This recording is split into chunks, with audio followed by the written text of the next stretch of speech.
Hello, I'm Sharon Benjamin, host of Leafless, Not Lifeless. Thank you so much for joining me again for another episode. And I am so excited to speak with Raymond Ayinde, who is a job coach. I guess I could call him a job coach.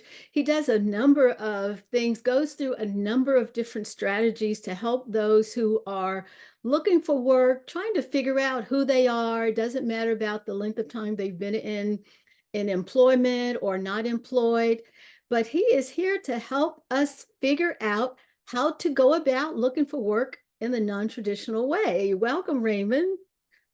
Thank you so much, Sharon, for having me again.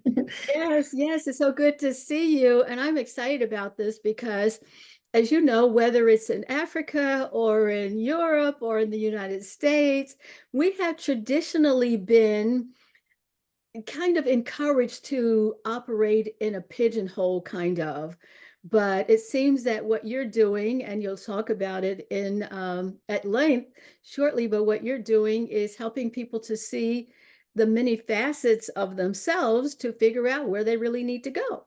But first, Raymond, tell us about yourself before you even became a job coach. Thank you so much. It's been a long journey for me, very long journey for me because I did not start in the traditional way and in the conventional way as well. My life has been like a zigzag, journey. I really did not know that I'm going to be a job search coach or I'm going to be in this job. But as God found his way in my life, I realized that I want to help people get good job. I want to make people happy. I want to make sure that people find a job that suits who they are.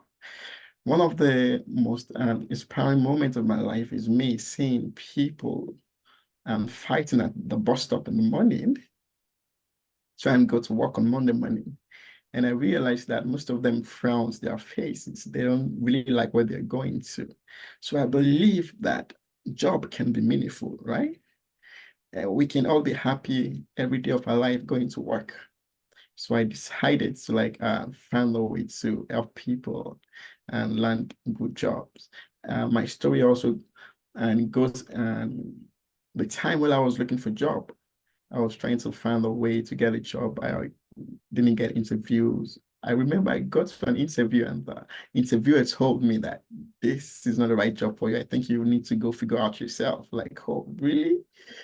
And I really did not know what to do. Sent out resumes for, I think I was sending out 30 resumes in a day, could not get any reply or any feedback from recruiter or potential employers. So I did something that caught my attention.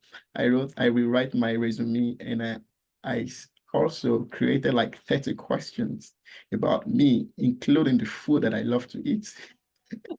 So, so I was desperate to get feedback. Yeah. So I sent that resume out, and to be my surprise, I got reply, I got feedback from that resume, and like, oh, so that means I can be creative. So that's how my passion for job search started. Yes, and it sounds as if, what you did after you went back and started to think outside the box, perhaps, and Yes. realize that sometimes people are looking for the real person besides the skills that one has that might fit the job. They're also looking for the real person. Well, you came across someone on LinkedIn, Robert Nodell. Richard Nodell. Yeah, Richard, yes, yes, yes. How was that encounter? How did that happen? Think it was God's direction because after landing my job using that strategy, so I decided to share this format out there. I was sending resume. I was creating content about resume writing. I was telling people that you can be creative in writing your resume. So I was doing a lot. I shared a lot of content on resume writing, and I created a template called Dream CV.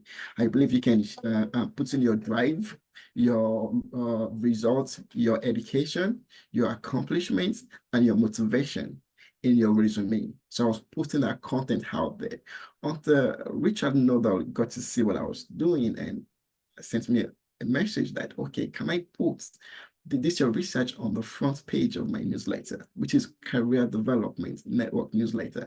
That newsletter started in 1969. 1960 or 1970, yes, 1970.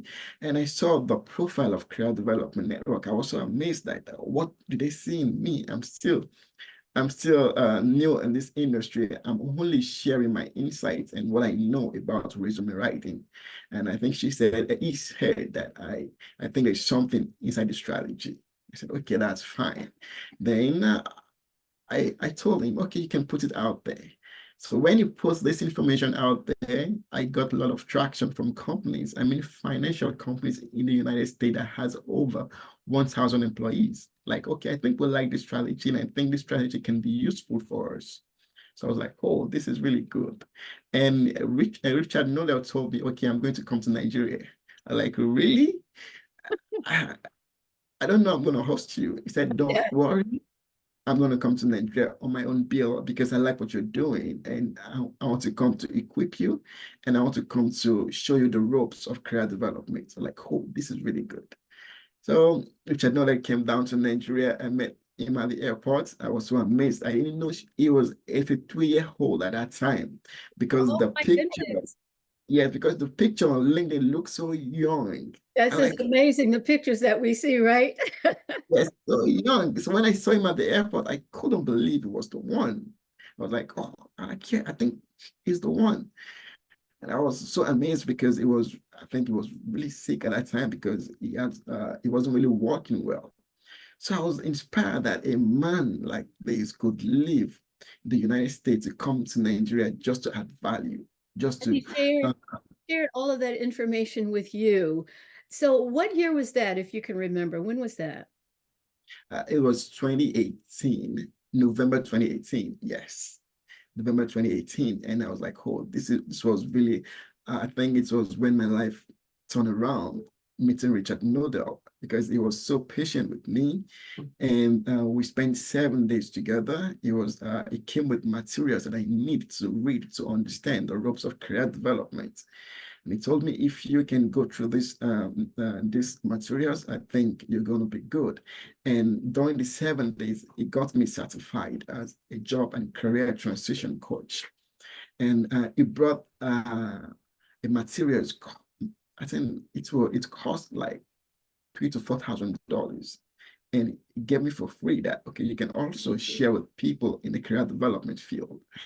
The materials were the nodal card sorts and also the worksheet that accompanies the nodal card sorts. So, and it taught me how to use the materials and how I can use it to help people.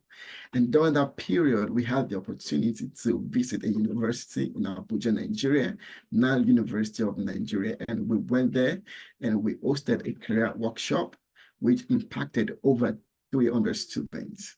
And And you're we used doing the, that. So tell yes, us about so this is not a traditional or the usual way that we've been taught. And as I said, the standard for the usual is pretty synonymous, I think, for most parts of the world. But what you're doing and what Richard Nodell taught you and what you're using, tell us about that program. the job and career transition coaching has 4 stages. In job search, in job seeking, and that stages has been of great help to job seekers. Number one is one of the most important stages in job search, which is the assessment stage. I think Richard focused on the assessment stage, that you need to understand who you are to know what kind of job that fit you. Most times we're always out there looking for jobs, looking for any kind of job.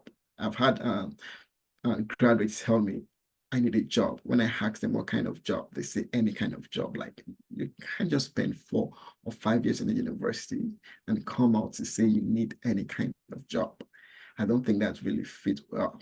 So we emphasize more on the career assessment stage, which involves understanding career values, understanding your motivated skills, understanding your personality style, and career interest. So the card sorts. So the card sorts helps um, the job seekers really knows where they fit.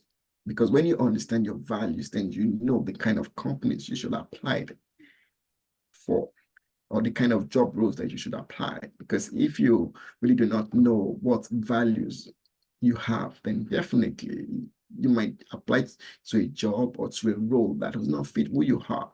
And that's why a lot of people dread Monday morning, because where they are going does not really align with who they are. And the skills they are also using to get the job done is not the skills that they want to use. So Exactly. we focus more on the assessment stage, which is number one. The number So two is is the this, I'm sorry for interrupting you. okay. So what we're seeing right now, is this a part of the assessment process?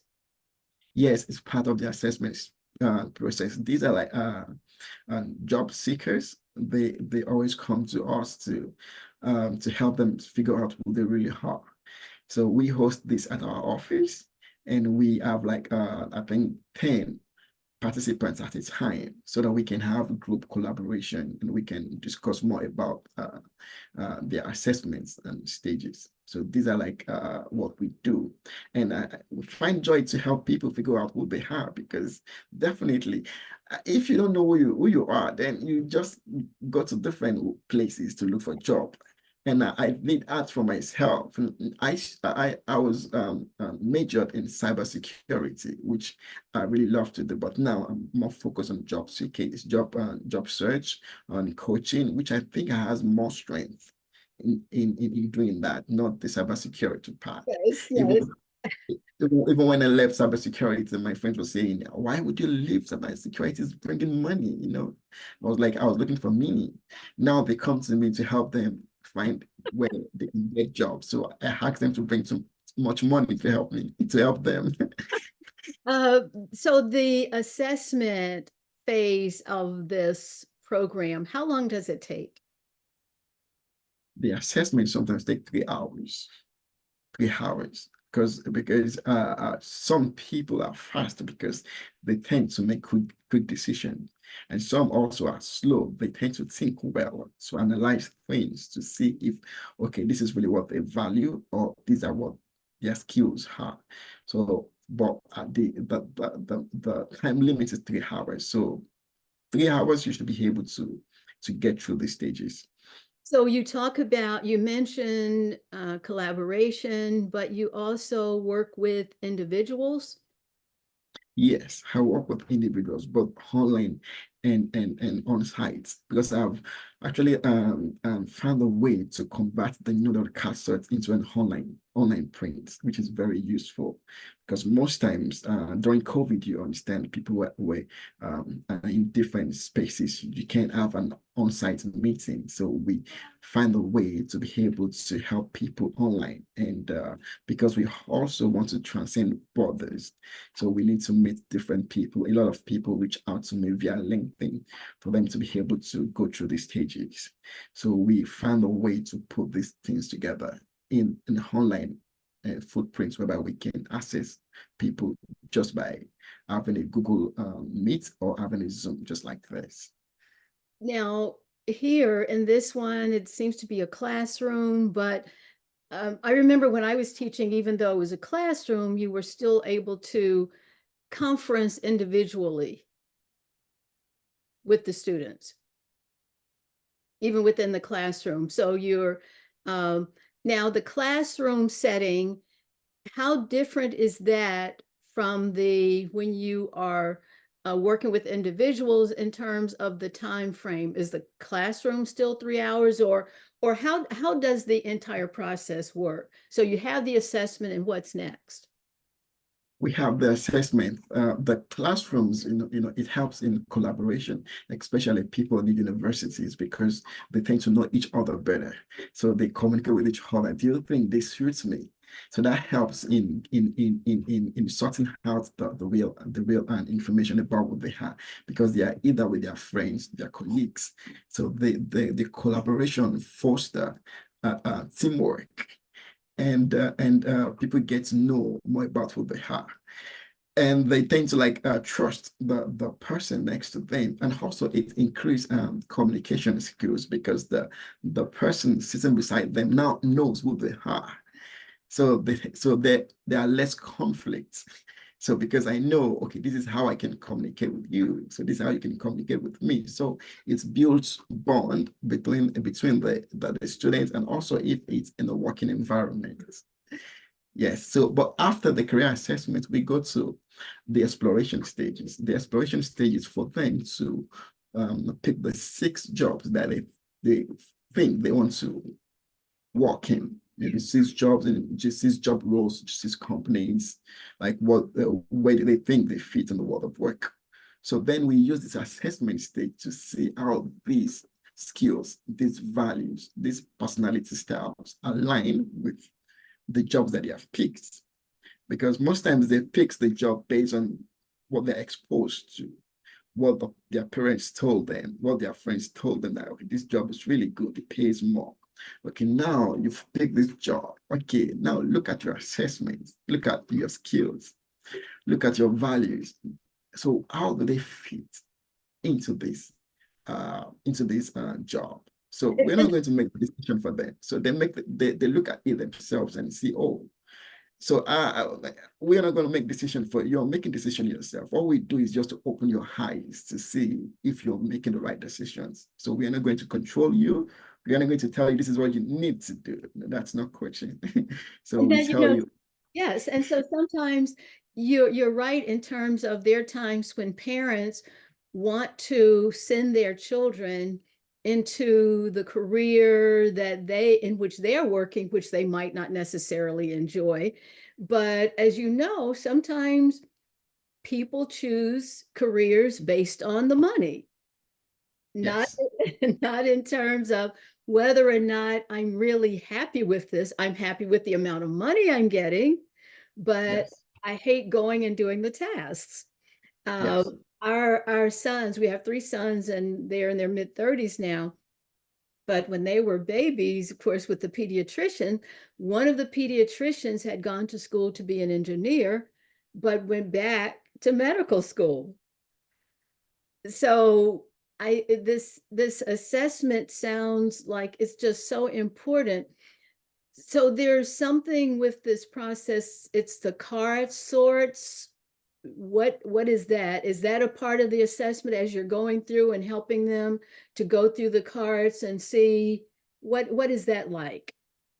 yeah. The castle is just like a game of cards. So it's not boring. Sometimes when you meet with maybe fresh graduates, especially the Gen Z right now, they really do not have time to focus more time on this assessment side. But when they feel like they're having fun, and they're getting information from having fun, then definitely they are joyful. And that's the goal. We don't want to keep them bored. We want them to have fun and also learn. So the castles help them to most of them after they thought it's a game. The first time they said the castle, they said, oh, what game is this? I said, okay, of course it's a game, but using this game, then you can get this information about yourself. They say, oh, can I try?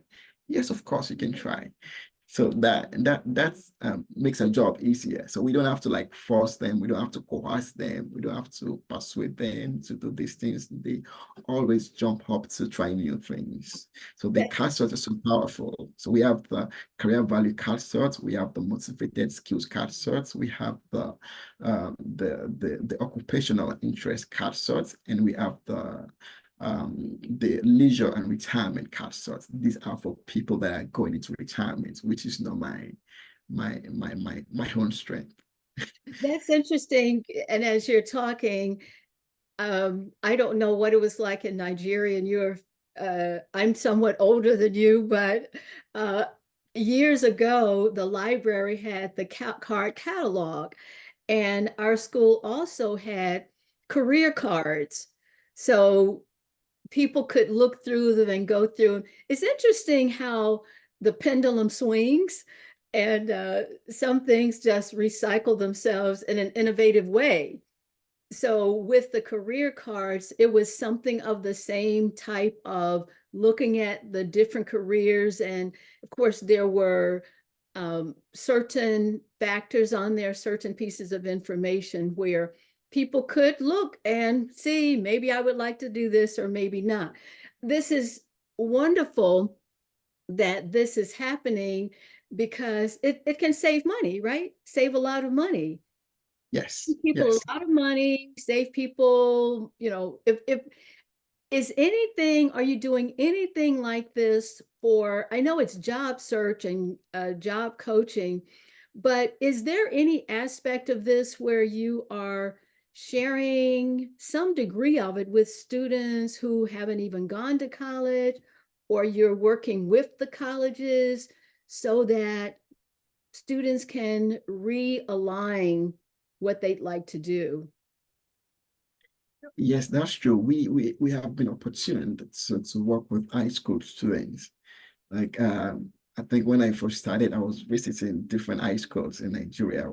I was like sending emails to them. I was knocking at their gates that I have something that could help the students like pick the right course, the right major in the university, because I think that's where the problem really starts, from the high school, not even from the university.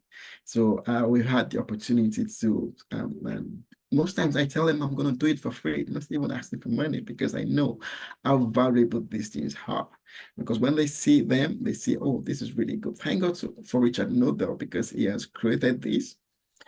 And I don't know the wisdom God gave to him, but he actually found a way to work in line with even at high school, the university students, even the career changes as well. So it has just worked together. So the high schools have benefit a lot during these sessions. And after one session, sometimes back, one of the high school students came to me and said, thank you. Thank you for this. I think this is what I need at this time. I'm happy that I get to know more about myself. I was so happy and I was so joyful going home. I said, thank God I've done something today. So these are the things that we've had sometimes that makes us, happy, and that keeps us going in doing this.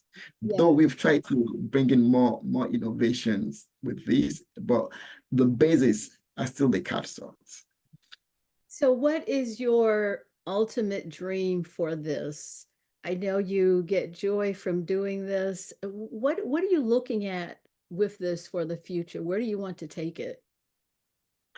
First, in Africa, I want to lower the unemployment rate and also the underemployment rate, because I see that one of the major problem of unemployment in Africa is because people really do not know who they are. So they keep complaining that there are no jobs, there are no jobs. And when you look at the job that they are applying into, the job does not really fit who they really are. And also they don't have the right strategy to land the right job. So my focus is to help people go to job smiling, go to job happy, and do live a meaningful life. Live a meaningful life, land your dream job, be happy with their family, and be happy with their kids, not coming home and then shouting at their kids like, you know how it's hard for me to make money. Yes. you know yes, I know things happen like that. So I want to make people happy. I want to put smiles on people's face, and I do it with joy. Is there Yes. any entrepreneurial aspect to this? Are there, some of the students, some of the participants looking at, we look at going and getting a job at a company perhaps, but have you noticed any of them thinking entrepreneurially about, all right, so I have this skill and I can actually form my own business? Yes, yes, because most times the motivated skills that they choose, you realize that this person is very hardworking, and he actually can, he likes to work alone sometimes, and he has a lot to offer. So most times we encourage them because it's not an entrepreneurial card sorts, but we tell them to, to figure out the best place they can maybe apprentice, get more knowledge to be able to, start their own journey start their entrepreneurial journey. But we focus that that your skills now, your values. So work on that. Work on that. We can only support you and tell you, okay, this is what you need to do. But we're not going to tell you that, okay, go and do this, go do this, go do that. No, no. We just want you to know that this is where you fit in the world of work. How far reaching is your program locally, nationally, internationally? Tell us about it. Tell us about that. The program has gone global. I've worked with clients in Saudi Arabia, in Switzerland, in Dubai, in Kenya, in United States itself, in United Kingdom, all part of the world, because LinkedIn has given us a platform to be able to reach out to people. So anytime I put my content out and okay, this is that. So sometimes people reach out to me directly and say, oh, I think I need this.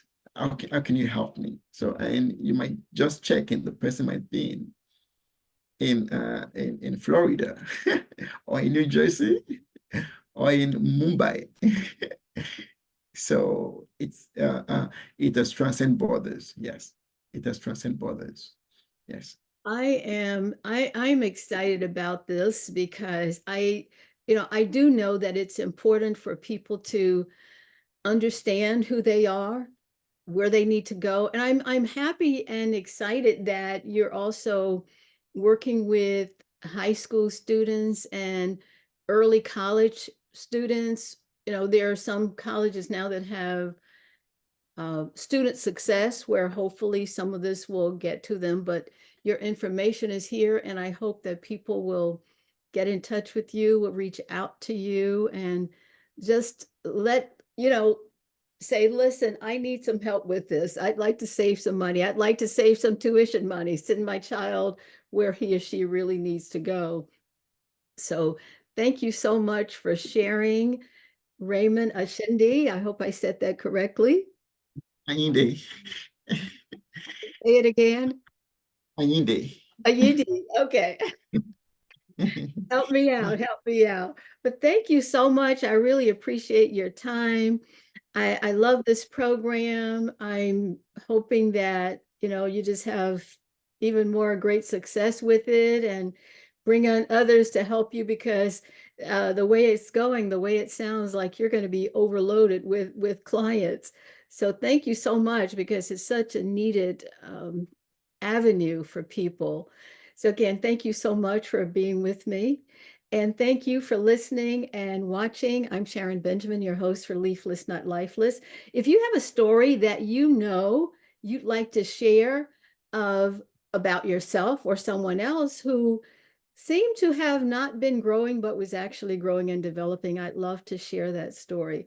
So thank you again. And you can reach out to me at leaflessnotlifeless@gmail.com, leaflessnotlifeless@gmail.com. Again, Raymond, thank you so much. And thank you, the listeners and viewers. And I will see you the next time for the next edition of Leafless, Not Lifeless.